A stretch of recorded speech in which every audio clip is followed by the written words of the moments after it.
Hello dear friends, free time ട്രാവലേഴ്സിൻ്റെ പുതിയൊരു വീഡിയോയിലേക്ക് എല്ലാവർക്കും സ്വാഗതം. ഞങ്ങൾക്ക് കിട്ടിയ അതിമനോഹരമായ ഒരു യാത്രയുടെ ചെറു വിവരണമാണ് ഇത്.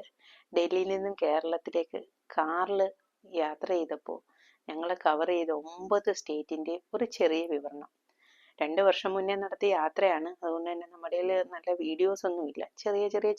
ചില വീഡിയോസേ ഉള്ളൂ. ഉള്ളത് വെച്ചിട്ട് ചെറിയൊരു യാത്ര. കാരണം അത്ര മനോഹരമായ ഒരു യാത്ര. ഒരു വണ്ടി എടുക്കാൻ വേണ്ടിയിട്ടാണ് ഞങ്ങൾ ഡൽഹിയിൽ പോയത്. അവിടുത്തെ തെരുവുകളിലെ തിരക്കാണ് ഇത്. ഓട്ടോകളും ഒക്കെ മുട്ടിയില്ലാത്ത രീതിയിലാണ് പോകുന്നത്. ബ്രദറിന് ഒരു വണ്ടി ഞങ്ങൾ വാങ്ങി. നൈറ്റിൽ വാങ്ങിയതിന് ശേഷം പിറ്റേന്ന് രാവിലെ ഞങ്ങൾ അവിടുന്ന് യാത്ര തിരിച്ചു. റോഡ് വഴി ആഗ്ര വഴി പോയാലോ എന്നൊരു തീരുമാനത്തിലാണ് അങ്ങനെ വന്നു. പിറ്റേന്ന് ഒരു 11 മണിയൊക്കെ ആയപ്പോഴത്തേക്ക് നമ്മൾ ആഗ്രയിലെത്തി. അത് എന്തിനാന്ന് വെച്ചാൽ ഓരോ ഇന്ത്യക്കാരൻ്റെയും സ്വപ്നം ഉണ്ടല്ലോ, ഒരിക്കലെങ്കിലും നമ്മൾ പുസ്തകങ്ങൾ പഠിച്ചിരിക്കുന്ന ഈ താജ്മഹൽ ഒന്ന് കാണാൻ വേണ്ടി. സത്യം പറഞ്ഞാൽ അതിനു വേണ്ടിയിട്ടാണ് നമ്മൾ വന്നത്. ശരിക്കും ലോകമഹാത്ഭുതം എന്ന് ഇതിനെ പറയുന്നത് എന്തുകൊണ്ടാണെന്ന് നമുക്കത് നേരിട്ട് കാണുമ്പോൾ മനസ്സിലാവും. ശരിക്കും അത്ഭുതങ്ങളിൽ ഒന്ന് തന്നെയാണിത്. 1632 ഷാജഹാൻ ചക്രവർത്തി തന്റെ ഭാര്യയുടെ ഓർമ്മയ്ക്കായി പണിയെഴുപ്പിച്ചതാണ് ഇത്. മുംതാസ് മഹൽ എന്നാണ് ഭാര്യയുടെ പേര്. 1653 ഇതിന്റെ പണി പൂർത്തീകരിച്ചു. ഏകദേശം അന്നത്തെ ക്യാഷ് 32 ദശലക്ഷം രൂപ ചെലവായി എന്നാണ് കണക്കാക്കപ്പെടുന്നത്. ഏകദേശം 20,000-ലധികം തൊഴിലാളികൾ 22 വർഷം പണിയെടുത്തിട്ടാണ് ഇത് പൂർത്തീകരിച്ചത്. ശരിക്കും പറഞ്ഞാൽ അന്നത്തെ അവരുടെ മുഗൾ സാമ്രാജ്യത്തിന്റെ വരുമാനത്തിന്റെ നല്ലൊരു ശതമാനം ഇതിനു വേണ്ടി ചെലവഴിക്കപ്പെട്ടു എന്നാണ് പറയപ്പെടുന്നത്. അതൊരു ഇന്ത്യൻ, പേർഷ്യൻ, ഇസ്ലാമിക് ശൈലികളുള്ള സംയോജനമാണ്. മാർബിളിന്റെ കല്ലും ചുവന്ന മണൽക്കല്ലും കൊണ്ട് നിർമ്മിച്ചിരിക്കുന്ന, അതിന്റെ ചുറ്റുപാടും ചുവന്ന മണൽക്കല്ലും കൊണ്ട് നിർമ്മിച്ചിരിക്കുന്നതാണ്. അങ്ങനെ അത് കണ്ടതിന് ശേഷം നമ്മൾ നേരെ ഝാൻസിയിൽ വന്നു. രാത്രിയിലെ ഝാൻസിയിലെ വ്യൂ ആണ് ഇത്. അത്രയൊക്കെ നമ്മുടെ കയ്യിലുള്ളൂ. അവിടെ കിടന്നുറങ്ങിയിട്ട് പിറ്റേന്ന് രാവിലെ ഞങ്ങൾ അവിടുന്ന് വണ്ടി അയച്ചു. രാവിലെ 5 മണിക്ക് UP-യിലൂടെ യാത്ര ചെയ്തപ്പോൾ സത്യം പറഞ്ഞാൽ നമുക്ക് ഇടവിട്ട് എവിടെങ്കിലും ഇറങ്ങുന്ന ശീലമുണ്ട്. ഭയങ്കര തണുപ്പുമാണ്. അങ്ങനെ ഒരു കട കണ്ടു, വെട്ടം കണ്ടു. നമ്മളവിടെ ഇറങ്ങി. അവിടെ നോക്കിയപ്പോൾ അവിടെ ഒരു ലേഡി ചൂട് കിട്ടാൻ വേണ്ടി ചെയ്യുന്ന ഒരു രീതിയാണ്. സത്യം പറഞ്ഞാൽ നമുക്ക് ഭയങ്കര അത്ഭുതമായിപ്പോൾ. ഇവർ എന്താ ചെയ്യുന്നതെന്ന് അറിയാൻ വേണ്ടിയിട്ട് ഞങ്ങൾ ഇങ്ങനെ നോക്കി നിന്നു. ആ പാത്രത്തിലിരിക്കുന്ന ചാണാനാണ്, ഉണങ്ങിയ ചാണാൻ. അതിനകത്ത് പ്ലാസ്റ്റിക് പോലുള്ള ഒരു പദാർത്ഥം ഇങ്ങനെ കീറിയിട്ട് അവർ കത്തിക്കുകയാണ്. നമുക്ക് തണുത്തിട്ട് സത്യം പറഞ്ഞാൽ എങ്ങനെയെങ്കിലും കുറച്ച് ചൂട് കിട്ടിയാൽ മതി എന്നാണ്. അത്രയ്ക്ക് തണുപ്പ്. ഞങ്ങൾ ചായയും കുടിച്ച് അവിടെ ഇരുന്ന് കുറച്ചു നേരം കഥയൊക്കെ പറഞ്ഞ്. അപ്പോഴും ഇത് കത്തി വരുന്നതേ ഉള്ളൂ. അവർ കുറേ നേരം ശ്രമിച്ചിട്ട് ഇങ്ങനെ പതുക്കെ ഇതിങ്ങനെ കീറിയിട്ട് അത് കത്തിച്ചെടുത്തു. തൊട്ടപ്പുറത്ത് തന്നെ അവരുടെ വീടുണ്ട്. വീട് കുറേ വീടുകൾ അടുപ്പിച്ചടുപ്പിച്ചായിരുന്നു. അതിൽ ഒരു വീട് ഇവരുടെ വീട്ടിലാണ്. അവർ എഴുന്നേറ്റ് വന്ന് ഈ ചായയൊക്കെ ഇട്ട് വരുന്ന ഇതുപോലെ വലിയ ലോറികളും ഒക്കെ റോഡിൽ കൂടെ പോകും. ഹൈവേ അല്ലേ, ഡൽഹിയിൽ നിന്ന് വരുന്ന ഹൈവേ ആണ്. അപ്പൊ അവർക്കൊക്കെ ചായ കൊടുക്കുന്നതാണ് ഇവരുടെ പ്രധാന പരിപാടി. അങ്ങനെ അത് കത്തിച്ച് നമ്മൾ പിന്നെയും യാത്ര തുടർന്നു. ഹൈവേ എന്ന് പറഞ്ഞാൽ ഇതുപോലാണ്, ഇങ്ങനെ നീണ്ടു നിവർന്ന് കിടക്കുകയാണ്. നമ്മൾ എത്ര കിലോമീറ്റർ സ്പീഡിൽ പോയാലും യാതൊരു കുഴപ്പവും ഇല്ല. നല്ല രസമായിട്ട്. അങ്ങനെ ഞങ്ങൾ ഇടയ്ക്കിടയ്ക്ക് ഒരു 1 hour 2 hour കഴിയുമ്പോൾ വീണ്ടും ഇറങ്ങും. കണ്ടിന്യൂസ് ജേർണി ഇല്ല, ഇറങ്ങും. ഇത് കുറച്ചുകൂടി ഇങ്ങോട്ട് വന്നു കഴിഞ്ഞപ്പോൾ ഉണ്ടാകുന്ന ഒരു വ്യൂ ആണ്. രാവിലെ സൂര്യൻ ഇങ്ങനെ ഉദിച്ച് വരുമ്പോൾ.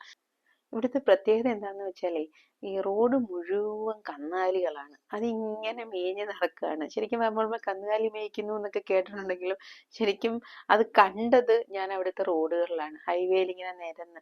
ഞാൻ ആദ്യം ഒന്ന് പേടിച്ചു, അയ്യോ വണ്ടികളൊക്കെ ഇടിക്കും. പക്ഷെ ഒന്നുമില്ല, നിങ്ങൾക്കറിയാം. അതിങ്ങനെ സൈഡിൽ മാറി നിൽക്കും. കുറച്ച് കഴിയുമ്പോൾ വീണ്ടും പോകും. ശരിക്കും പറഞ്ഞാൽ വാഹനങ്ങളെക്കാട്ടി കൂടുതൽ കന്നുകാലികളാണെന്ന് എനിക്ക് തോന്നി. അങ്ങനെ നമ്മൾ അവിടെ കുറേ നേരം സ്പെൻഡ് ചെയ്തിട്ട് ഞങ്ങൾ വീണ്ടും യാത്ര തുടർന്നു. ആ യാത്രയുണ്ടല്ലോ, ഈ 2 വർഷത്തിന് ശേഷം ഞാൻ ഈ വീഡിയോ ചെയ്യുമ്പോഴും എൻ്റെ മൈൻഡിൽ ഞാൻ അവിടെ നിൽക്കുന്നതായിട്ടൊരു ഫീലാണ് എനിക്ക്. ഓർത്തിരിക്കാൻ പറ്റുന്നതും ഓർക്കുമ്പോൾ ആ ഒരു സന്തോഷം കിട്ടുന്നതും യാത്രകളാണ്. യാത്രകളെ ഇഷ്ടപ്പെടുന്നവർക്ക്, മെജോറിറ്റി ആൾക്കാരും യാത്ര ഇഷ്ടപ്പെടുന്നവർ തന്നെയാണ്. അപ്പം നമുക്ക് വേറെ എന്ത് വാങ്ങിച്ചാലും ഇപ്പൊ ഒരു ഡ്രസ്സ് വാങ്ങിച്ചാൽ കുറച്ച് കഴിയുമ്പോൾ നമുക്ക് അതിന്റെ സന്തോഷം പോകും, അല്ലെ അത് പഴയതാവുമ്പോൾ. പക്ഷെ യാത്ര അതല്ല ഒരിക്കലും. അതിൽ നിന്ന് കിട്ടുന്ന സന്തോഷം നമുക്ക് ഇങ്ങനെ ലൈഫ് ലോങ് കിട്ടുന്ന പോലെ.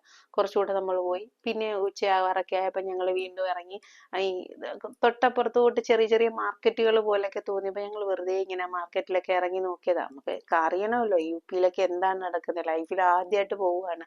അപ്പൊ നീ കണ്ടോ, ഒരു മിർച്ചി എന്ന് പറയും, നമ്മുടെ പച്ചമുളകാണ്, അതിങ്ങനെ കൂട്ടിയിട്ടിട്ടുണ്ട്, തക്കാളി ഉണ്ട്, അങ്ങനെ ഒരുവിധപ്പെട്ടുണ്ട്. കിഴങ്ങൊക്കെ കഴുകി ഇങ്ങനെ മാറ്റി വെക്കും, കുറേശ്ശെ കുറേശ്ശെ. ഇവിടുത്തെ ചന്തകൾ ഇങ്ങനെയാണ്, ചെറിയ ചെറിയ ഇതുപോലെ ഇങ്ങനെ ഓരോന്നോരോന്ന് കൂട്ടിയിട്ട് കൂട്ടിയിട്ട് അവർ ചെറുതായിട്ട് കച്ചവടം ചെയ്യും.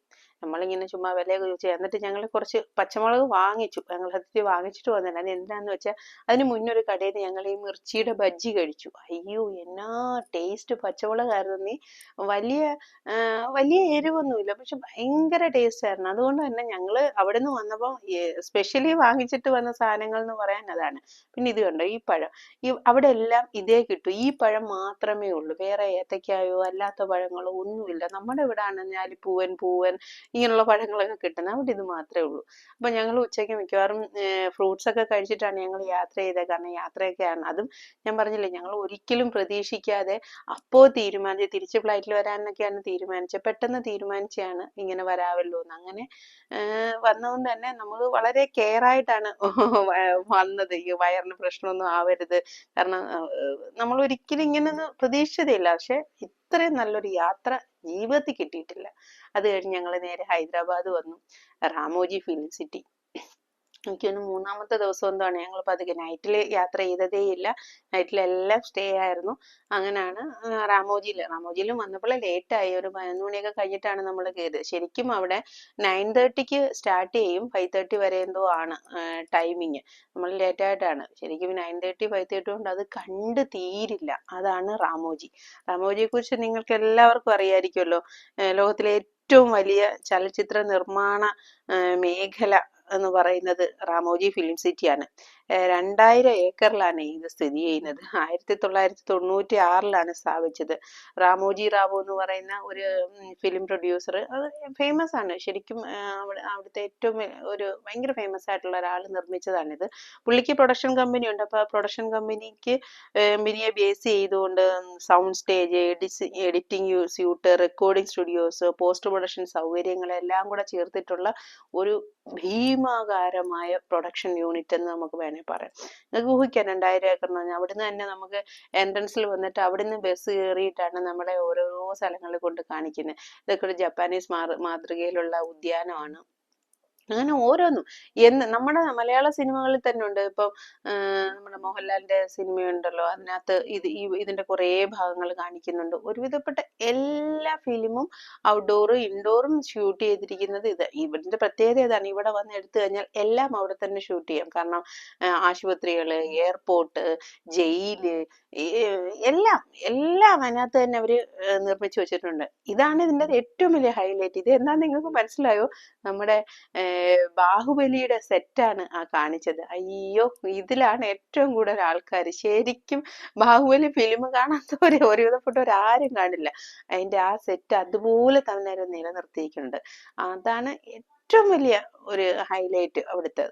അങ്ങനെ നമ്മൾ അതും കണ്ടു കഴിഞ്ഞു, തിരിച്ച് ഇറങ്ങി. ഇത് നമ്മൾ പ്രത്യേകം ഷൂട്ട് ചെയ്യാനുള്ള കാരണമുണ്ട്. ഇത് കിയയുടെ ഫാക്ടറിയാണ്. ശരിക്കും പറഞ്ഞാൽ ഞങ്ങൾ ഞെട്ടിപ്പോയി. ആന്ധ്രാപ്രദേശിലാണ് ഇത്. 2017 എങ്ങാണ്ട് സ്ഥാപിതമായി. 536 ഏക്കറിൽ ഇങ്ങനെ വ്യാപിച്ച് കിടക്കുകയാണ് കിയയുടെ ഫാക്ടറി. അങ്ങനെ കർണാടൻ മലനിരകളൊക്കെ കണ്ടു അതിമനോഹരമായി യാത്ര ചെയ്തു. ബാംഗ്ലൂർ വന്ന് സിസ്റ്ററുടെ വീട്ടിൽ താമസിച്ചു. അതിനുശേഷമാണ് നമ്മൾ കേരളത്തിലെത്തി. 9 സ്റ്റേറ്റ് കവർ ചെയ്ത്. ഡൽഹി, UP, മഹാരാഷ്ട്ര, തെലുങ്കാന, ആന്ധ്രാപ്രദേശ്, കർണാടക, തമിഴ്നാട് വഴി കേരളം. ജീവിതത്തിൽ ഒരിക്കലും പ്രതീക്ഷിക്കാതെ കിട്ടിയ അതിമനോഹരമായ ഒരു യാത്രയായിരുന്നു. വീണ്ടും ഒരു വീഡിയോ ആയിട്ട് നമുക്ക് പിന്നീട് കാണാം. Okay, by.